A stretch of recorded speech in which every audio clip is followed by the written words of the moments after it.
এই নির্বাচনের পরে আমরা দলকে তৃণমূলে শক্তিশালী করার চেষ্টা করব। আমাদের দলের নেতাকর্মীদের মধ্যে যে এখন কিন্তু আমাদের আরও বড় চ্যালেঞ্জ, সেটা হচ্ছে জেলা পর্যায়ে উপজেলা পর্যায়ে কাউন্সিল করা। এটা তো আমাদের কেন্দ্রীয় পর্যায়ে হচ্ছে, জেলা পর্যায়ে কিন্তু এখন সেখানে প্রার্থী হবে, ইলেকশন হবে, সেখানেও কিন্তু একটা চ্যালেঞ্জ আছে। তো এটা যদি আমরা করতে পারি তাহলে দলটা খুব সুসংহত হবে, এটা আমাদের প্রাথমিক একটা অর্জন হবে। দ্বিতীয় যেটা অর্জন, সেটা আমরা মনে করি দেশ যে গণতান্ত্রিক পথে যাচ্ছে, সামনে যে নির্বাচন আছে, সেই নির্বাচনে কিন্তু আমাদেরকে অংশগ্রহণ করতে হবে। যেহেতু আমরা দলীয়ভাবে আমরা নিবন্ধন পেয়েছি, আমাদের ইগল মার্কা আমাদের, তো আমাদের জন্য দুটো পথ, একটা হচ্ছে এককভাবে নির্বাচন করা, আর একটা হচ্ছে জোটভাবে নির্বাচন করা। তো দুটোও কাজই কিন্তু অত সহজ না। আমি যার সাথে জোট করব তার সাথে একটা বোঝাপড়ার ব্যাপার আছে। আবার আমি যখন একক নির্বাচন করব, আমরা যেহেতু নতুন দল, অনেকে আমাদেরকে মানে হয়তো চিনতে চাইবে না, অনেকে হয়তো স্থান দিতে চাইবে না। তো সেই সমস্ত ক্ষেত্রেও আমাদের এই চ্যালেঞ্জটা আমরা অর্জন করব। ব্রেকফাস্ট, টিফিন কিংবা স্ন্যাক টাইমে মজাদার আয়োজন মানে অল টাইম ব্রেড।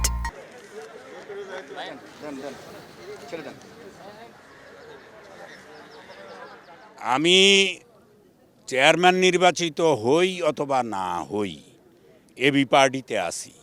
এবি পার্টির মূল লক্ষ্য এই দেশের মেহনতি মানুষের অধিকার প্রতিষ্ঠিত করা, সাম্য প্রতিষ্ঠিত করা, মানবিক মর্যাদা প্রতিষ্ঠিত করা, সামাজিক সুবিচার নিশ্চিত করা, এর মধ্যে বাংলাদেশকে একটি কল্যাণমূলক রাষ্ট্রে রূপান্তরিত করা।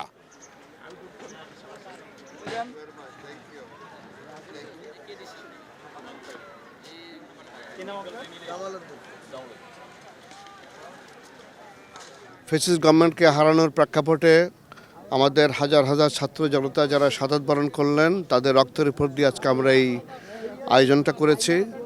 বাংলাদেশের ইতিহাসে আমাদের এই ইন্টারনাল পলিটিক্যাল পার্টির ভিতরে যে গণতন্ত্রের চর্চা, সুষ্ঠু ধারার গণতন্ত্রের চর্চা যে আমরা আজকে শুরু করলাম, এটা বাংলাদেশের ইতিহাসে শুধু নয়, পৃথিবীর বহু দেশের জন্য সেটা উদাহরণে দাঁড়াবে।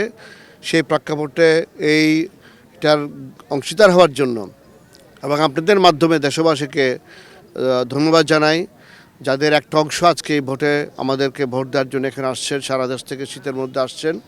আমি অত্যন্ত গর্ববোধ করছি এবং আপনাদের সহ সকল দেশবাসীকে আমরা ধন্যবাদ জানাচ্ছি এবং তাদের কাছে আমরা দোয়া চাই যাতে করে এই ধারাটা অন্যান্য পলিটিক্যাল পার্টি বজায় রাখে।